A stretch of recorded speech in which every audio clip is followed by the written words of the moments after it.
कदीम चीन में एक हैरत अंगेज तामीराती राज इस्तेमाल होता था। उस राज का नाम था चिपचिपा चावल का गारा। जब दुनिया में जदीद सीमेंट मौजूद नहीं था, तब चीन के माहिर मेमारों ने चिपचिपा चावल और बुझा हुआ चूना मिलाकर एक खास गारा तैयार किया। ये आम चूने के गारे से कहीं ज्यादा मजबूत और पानी से महफूज था। चीन में आतिशफशानी राख न होने की वजह से हाइड्रोलिक मोटर दस्तयाब नहीं था। इसी कमी को पूरा करने के लिए चिपचिपा चावल का सूप चूने में मिलाया गया। बराह करम वीडियो को लाइक करें, शेयर करें, कमेंट करें और चैनल को सब्सक्राइब करें।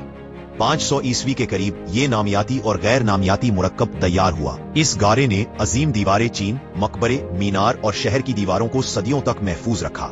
ये गारा इतना मजबूत था कि इसमें जड़ी बूटियां तक नहीं उगती।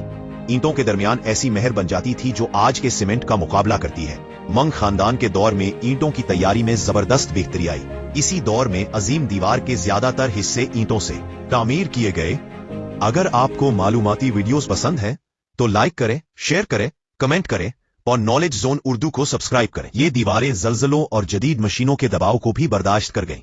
जदीद साइंसदानों ने तहकीक के बाद मालूम किया कि चावल में मौजूद एक खास जुजू, जिसे इमाइलोपेक्टन कहा जाता है, इसी ने इस गारे को गैर मामूली ताकत दी।